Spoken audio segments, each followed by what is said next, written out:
Finished, बस अब बस थोड़ा सा ही है, you are carrying an atom bomb.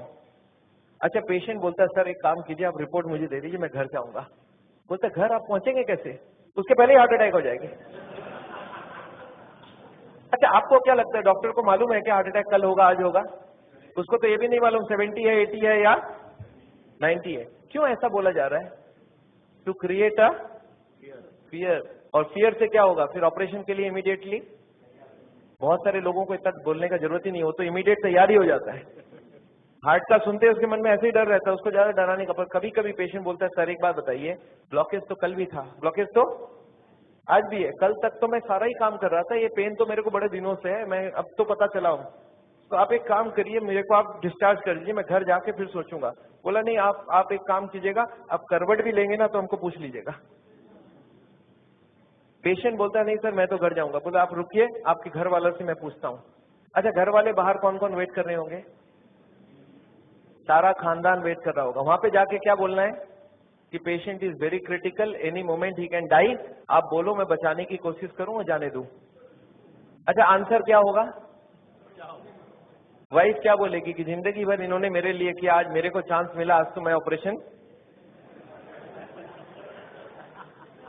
Wife बोलती है कोई चीज का भी कोई भी कंजूसी हमें नहीं करना है, इनको तो बचाना। अच्छा, बेटा मानेगा कि नहीं? एक बेटा बड़ा समझदार होता है, बोलता है डॉक्टर को, डॉक्टर साहब एक बार बताइए, मैंने सुना है कोलेस्ट्रॉल की वजह से ब्लॉकेज होता है, इनका कोलेस्ट्रॉल हाई है, तो क्या करूं कि कोलेस्ट्रॉल कम हो जाए? खाने पीने में क्या क्या चेंज लाना चाहिए? अच्छा, कार्डियोलॉजिस्ट मान जाएंगे इन सब बात में? वो बोलेंगे you are wasting my time, he is dying and you are talking all this rubbish. अच्छा, तब तक और जितने परिवार वाले बोल रहे नहीं नहीं ऑपरेशन होना ही चाहिए। मेरे एक पेशेंट है, बोले डॉक्टर साहब मेरे साथ पूरा ऐसे ही हुआ, मैं तो खाली एक बार टेस्ट कराने गया था और उसके बाद वो ऑपरेशन करके ही भेजे मेरे को वापस। मेरे एक और पेशेंट थे, बोले सर मैं फिर भी नहीं कराया, मैं निकल आया। मैं बोला आप निकले कैसे? बोला मैंने बोला मैं तो नहीं कराऊंगा, मुझे घर जाना है। वो बोले नहीं आप घर भी नहीं पहुंचेंगे। मैं बोला मैं लिख के देता हूं, मैं पहुंच जाऊंगा। फिर मैंने लिख के भी दे दिया, फिर भी वो जाने नहीं दिया। फिर मैंने लास्ट बोला, मैंने बोला देखो मैं करने तैयार हूं, पर प्रॉब्लम है मेरे पास पैसे नहीं है, आप फ्री का कोई ट्रीटमेंट हो तो करवा डालो। तब इन्होंने बोला कोई प्रॉब्लम नहीं है, आप घर चले जाओ।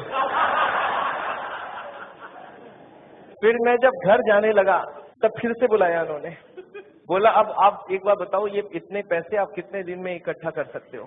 तब मैंने बोला देखिए मुझे प्रॉपर्टी बेच के आना होगा, 2 महीना लगेगा। फिर मुझे 2 महीना उन्होंने टाइम दे दिया। बोला अब कोई प्रॉब्लम नहीं है, 2 महीने बाद ही ऑपरेशन होगा। आपको समझ आ रहा है ऑपरेशन कब रुक सकता है?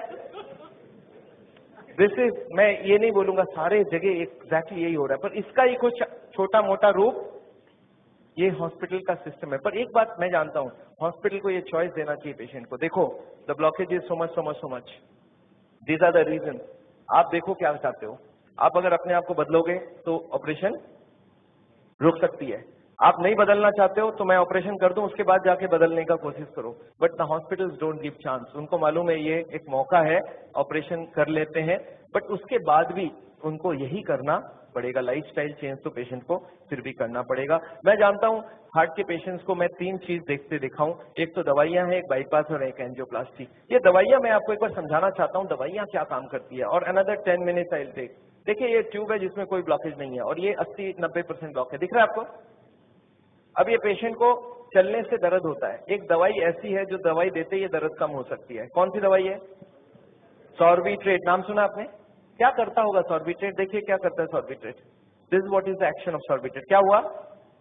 ट्यूब चौड़ी हो गई, ब्लॉकेज वहीं की वहीं रह गई, ट्यूब चौड़ी हो गई, ट्यूब थोड़ा फैल गया, फैलते क्या हो गया? ब्लड सप्लाई बढ़ गई।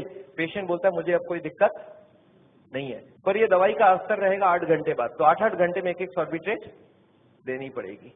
एक पेशेंट मेरे को बोला मैं सॉर्बिट्रेट नहीं लेता हूं, मैं मोनोट्रेट लेता हूं। मैं बोला वो भी सॉर्बिट्रेट का ही भाई है। तो ये जितने भी सॉर्बिट्रेट है उनका नाम मैं आपको दिखा सकता हूँ। These are all kinds of sorbitrate and all, ये सब दवाई हम लोग दे देते हैं। सॉर्बिट्रेट, इस्मो, आइसोडिल, मोनोट्रेट, नाइट्रोपिक, फेंजिसाइड, इम्डूर, वेंजिकॉर, वेसोट्रेट, मोनोट्रेट, सॉर्बिट्रेट, मोनोसॉर्बिट्रेट, नाइट्रोकंटीन, वेसोप्रीन, मोनोस्प्रीन, इस तरह की दवाइयां हम हार्ट के पेशेंट्स को दे देते हैं। एनीवे, दवाइयां बहुत सारे तरह की मिलती है। एक होता है हार्ट की ऑक्सीजन की जरूरत को कम कर देता है, इसको बोलते हैं beta blocker, calcium channel blocker, फिर एस इनहिबिटर, ऐसे करके बहुत सारी गोलियां हम लोग हार्ट के पेशेंट्स को दे सकते हैं। I am not going to go into that detail. कुछ ब्लड पतला करने का दवाई भी देते हैं, आपने देखा है नाम, इकोस्प्रिन, कोल्स्प्रिन, एएसए, डेलिस्प्रिन, डिस्प्रिन, क्लोपिग्रेल, क्लोपिलेट, क्लोपिवास, सिरुविन, क्लैबिक्स, क्लोट्रेल, क्लैजरिल, स्ट्रोमेक्स, डीप्लैक्स, इस तरह की गोलियां हम लोग देते हैं ब्लड को पतला करने के लिए। पर ये गोलियां देने से भी पेशेंट ठीक नहीं होता है, तो इसके लिए मैं चाहता हूं वो लाइफस्टाइल चेंज करें, अपनी ब्लॉकेज को कम करें कि उनको देने की जरूरत पड़े ही नहीं। अच्छा, ये गोलियां इतनी खाएगी, इसके साइड इफेक्ट्स होती है क्या? अगर साइड इफेक्ट होती है कॉन्स्टिपेशन, तो कॉन्स्टिपेशन की और गोली दूंगा, और एसिडिटी हो जाए तो एसिडिटी की गोली दूंगा, और नींद ना आए तो नींद की गोली दूंगा। अच्छा बताइए, बीमारी ठीक हो रहा है कि नहीं हो रहा है?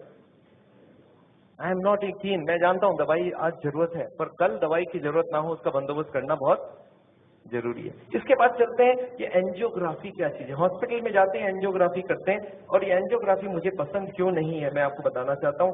This is what is the problem with angiography. एक तार आपके पूरे बॉडी को स्क्रैच करके हार्ट तक लेके जाना है। ये तार यहाँ से जो घुसेगी, 1 metre wire is inserted into the body till it reaches heart. It is a blind procedure. Blind मतलब क्या?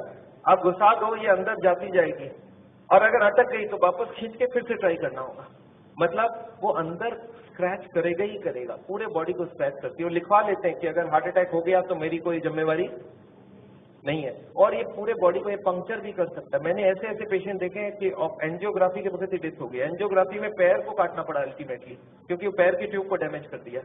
तो एंजियोग्राफी मैं नहीं चाहता हूं। और उसके बाद क्या होगा?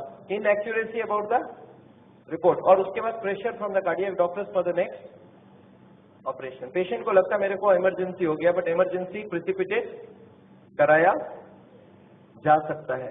एनीवे, ये एंजियोप्लास्टी जो है, ये दो ऑपरेशन, दो चीज वो लोग करते हैं, एक एंजियोप्लास्टी, एक बाइपास सर्जरी। मैं एंजियोप्लास्टी 2 मिनट आपको समझाना चाहता हूँ। What is this angioplasty?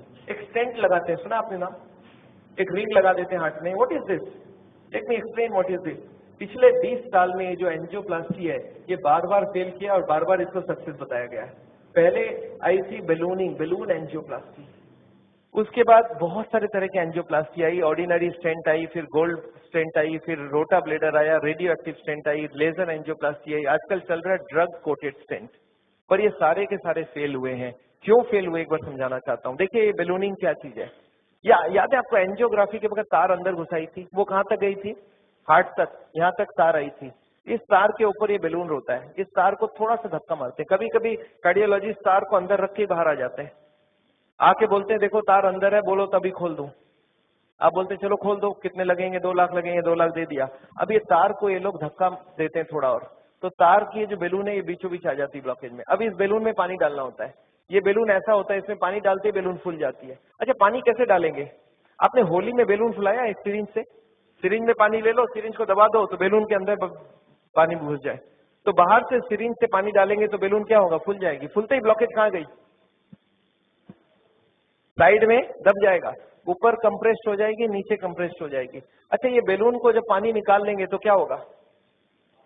Balloon को वहां पे 2-4 सेकंड से ज्यादा नहीं रख सकते, क्योंकि हार्ट अटैक हो जाएगी, 100 हो जाएगी ब्लॉकेज। तो बैलून में पानी डाला और सिरिंज से वापस पानी खींच लिया। जैसे ही पानी खींचा, बैलून वापस चिपक गई, तार को पकड़ के बाहर निकाल लिया। Angioplasty over. आपको समझ आ रहा है क्या करना पड़ा? ये तार यहाँ थी, इसी को थोड़ा आगे किया, बैलून डाल, पानी निकाल लिया और ब्लॉकेज वापस। अच्छा, ब्लॉकेज वापस आ जाएगी नहीं आ जाएगी इसके बाद? क्या लगता है आपको? This is elastic. इलास्टिक समझते हैं आप? ये लोहा या पत्थर नहीं, इलास्टिक है। और जैसे ही बैलून निकाल लिया, ब्लॉकेज वापस आने लग गई। थोड़े साल बाद यही कार्डियोलॉजिस्ट मान गए बैलूनिंग काम की नहीं है। पहले क्लेम किया था बैलूनिंग एक बार कराओगे जिंदगी भर चलेगी, फिर मान गए काम की नहीं है। फिर क्या हो गया? फिर वो बोले इसमें स्टेंट लगाना होगा। What is this stent? Look at this, this is the blockage. दिख रहा है आपको येलो कलर की? और इसके अंदर एक बैलून डाल दिया। आपको दिख रहा है ब्लैक कलर का बैलून? बैलून में पानी डाला तो ब्लॉकेज कहाँ चलेगी? साइड में आ गई। जब बैलून निकाल लेंगे तो ब्लॉकेज वापस आएगी, तो यहाँ पे एक स्प्रिंग लगा देते हैं। ये स्प्रिंग क्या काम करेगा?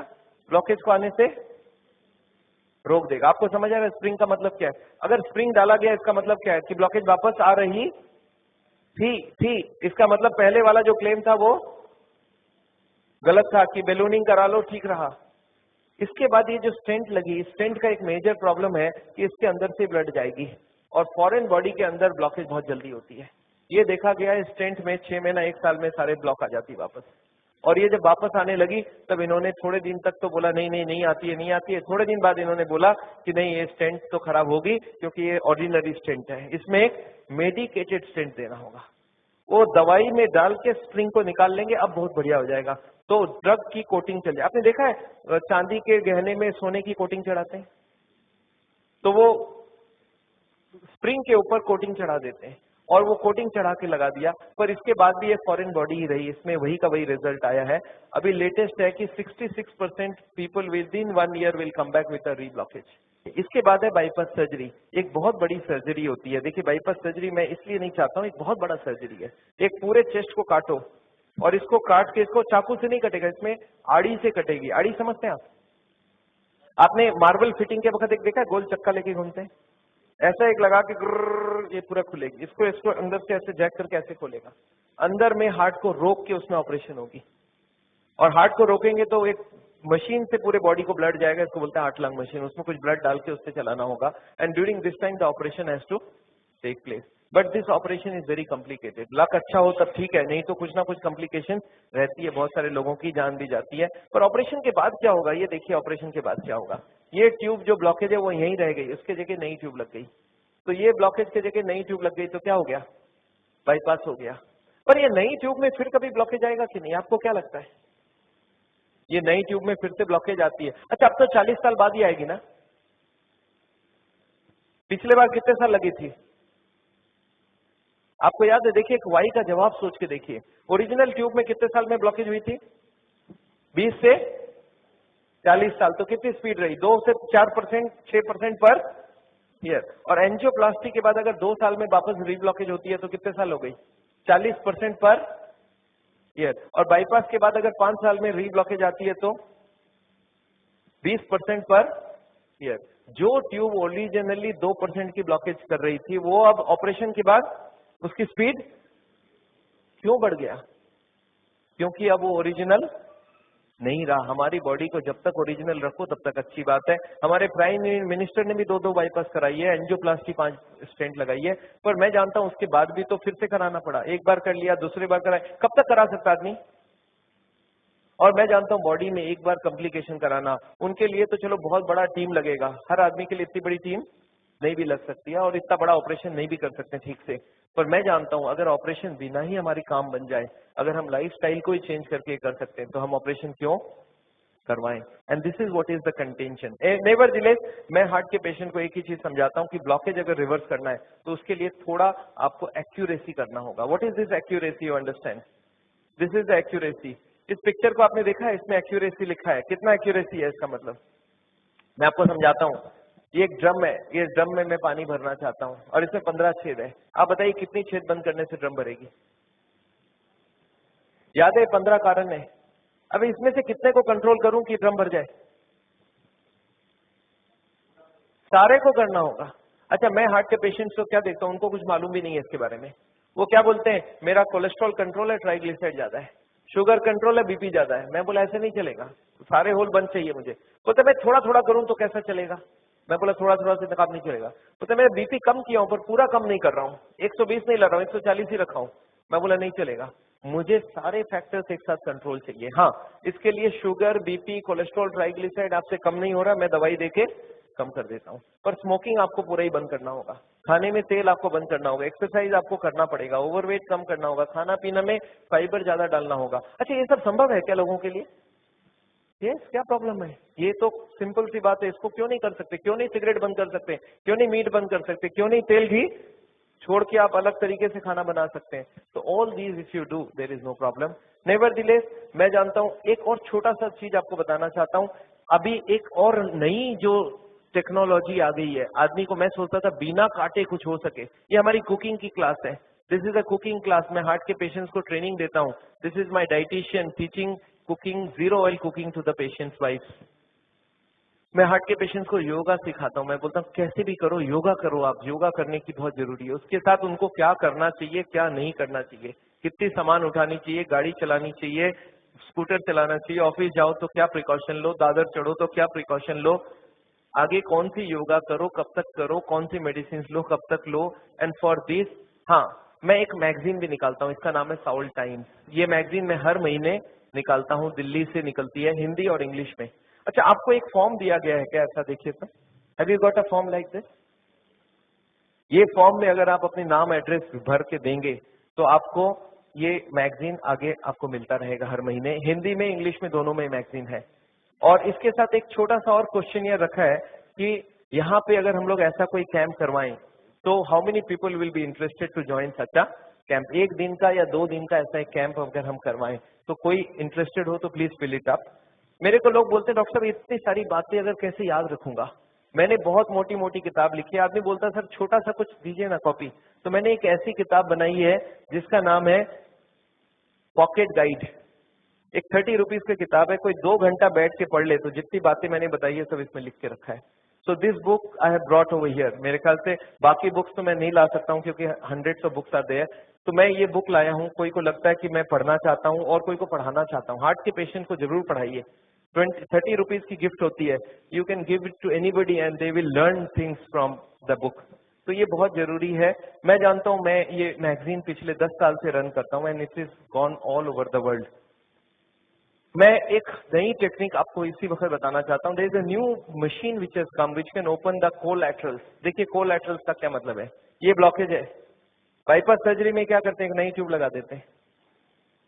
इसमें क्या करते हैं, जो हार्ट की ये ब्रांच है और ये ब्रांच है, इनको जोड़ देते हैं आपस में। And there are so many small tubes, जो इसको जुड़ जाए तो ब्लड यहाँ से आने लगे। ये जो छोटे छोटे ट्यूब है, ये मैंने बोला था स्पोर्ट्समैन चालू करके रखते हैं, और स्पोर्ट्समैन चालू कर दिया तो क्या हो गया, उसके पास 2 सप्लाई हो गई। एक तो ये ओरिजिनल है और एक साइड वाली भी है, इसको बोलते हैं कोलैटरल। बैंक में आपने लोन लेते हुए देखा है कभी? कोलैटरल्स बोलते हैं। कोलैटरल मतलब क्या, ये फेल हो जाए तो दूसरा कोई होना चाहिए। तो ये कोलैटरल्स भगवान ने हमें दे के रखा है। ओरिजिनल तो था ही था, एक कोलैटरल भी देके रखा, कभी ये फेल हो जाए तो ये चालू करना। अच्छा, ये अगर चालू हो जाए बिना ऑपरेशन के तो इससे अच्छा कुछ नहीं हो सकता। And this is a new machine, new technology which has कम। देखिए हमारी मेडिकल साइंस की टेक्नोलॉजी बिना कांटे वाली टेक्नोलॉजी है। ये देखिए ये ट्यूब्स हैं जिसमें कोई कोलैटरल्स चालू नहीं है, और ये है ट्यूब्स के सारे कोलैटरल्स चालू हो गए। आपको समझ आ रहा है डिफरेंस दोनों के अंदर? ये जो छोटे छोटे कोलैटरल्स है ये हमारे सबके पास है, और एक मशीन से इसको या तो स्पोर्ट्स करके चालू कर सकते हैं या तो एक मशीन से चालू कर सकते हैं। ये मशीन क्या करती है सोचिए, ये जैकेट्स लगा दिया हमने कफ में, थाई में, बटक्स में, और सारे को एक साथ स्क्वीज कर दूं तो क्या होगा, इसकी ब्लड कहाँ जाएगी? बॉडी में ही रहेगी, पर कहाँ जाएगी? ये हार्ट के तरफ जाके हार्ट के ट्यूब्स को धक्का देके प्रेशर देके इसको खोलेगी। ये प्रेशर 1-1 घंटे तक एक में इसको हार्ट के संग सिंक्रोनाइज करके दिया जाता है। सिंक्रोनाइज मतलब हार्ट जब पंप करे तो मशीन पंप नहीं करता है, जब हार्ट पंप करके रिलैक्स करने लगे, जब पूरी ब्लड वापस आती है तो वो स्क्वीज करके सारे ब्लड को एक साथ भेजा जाता है। And this goes on, ECG feed होती है कंप्यूटर को। And this machine we have seen now without bypass surgery. आदमी बोलता है मुझे इमीडिएट रिजल्ट चाहिए, तो without bypass this can work very well. तो इसको हम लोग बोलते हैं नेचुरल बाईपास। नेचुरल बाईपास समझ रहे हैं, भगवान ने ऑलरेडी नेचुरल बाईपास हमें दे के रखी है, स्पोर्ट्समैन चालू करके रखा है। तो आप हार्ट के पेशेंट हो, आप चालू करो, आपके पास कोलैटरल आ गई तो ओरिजिनल नहीं भी होगा तो भी काम चल जाएगी। और एक मैं जैसे ही, हाँ एक और ट्रीटमेंट आई है जिसको हम लोग बोलते हैं बायोकेमिकल क्लीनिंग। ये अभी बहुत अच्छी रिजल्ट आ सकती है। कुछ केमिकल अंदर डाल के ब्लड में उसको अंदर से गला लिया जाए। जैसे किचन में आपने सुना नाली जाम हो जाए तो क्या करते हैं हम लोग, कुछ केमिकल डालते हैं अंदर से। तो ये केमिकल की भी ट्रीटमेंट आजकल चल रही है, बट अभी भी इसका रिजल्ट हर आदमी में सेम नहीं आता है, but result are still there. बहुत सारे ऐसे पेशेंट है जो 30-40% तक ब्लॉकेज इससे कम हो सकती है। नेवरदिलेस मैं समझता हूँ मैंने बहुत सारा लेक्चर आपको दे दिया है। कोई ने मेरे को बोला था एक बार कि डॉक्टर साहब कभी भी किसी को आधे घंटे से ज्यादा लेक्चर मत दिया कीजिए। मैंने बोला क्यों? बोला आपने स्कूल, उसके बाद दिमाग काम नहीं करता है। मैंने बोला क्यों ऐसा बोल रहे हैं? बोलते आपने स्कूल कॉलेज में देखा है कभी भी पीरियड 40 मिनट से ज्यादा नहीं रखते हैं, उसमें 5 मिनट आने जाने का वेस्टेज गिन लो, आधे घंटे ही चलेगा दिमाग। मैं बोला पर मैंने देखा आप टीवी देखते हो तो 2-3 घंटा देखते हो एक साथ। बोलते नहीं वो इंटरेस्टिंग हो तो देखते हैं। तो मैं जानता हूं आप हमारे साथ बैठे हैं 2 घंटे के लिए और आपको जरूर इंटरेस्टिंग लगा होगा। मैं फिर से धन्यवाद देना चाहता हूं ये हॉल को अरेंज जिन लोग ने किया उनको, श्री माफत लाल जी को जिन्होंने आपके लिए ये लेक्चर कराया है। और अगर आपको लेक्चर अच्छा लगा तो उनके लिए फिर से एक बार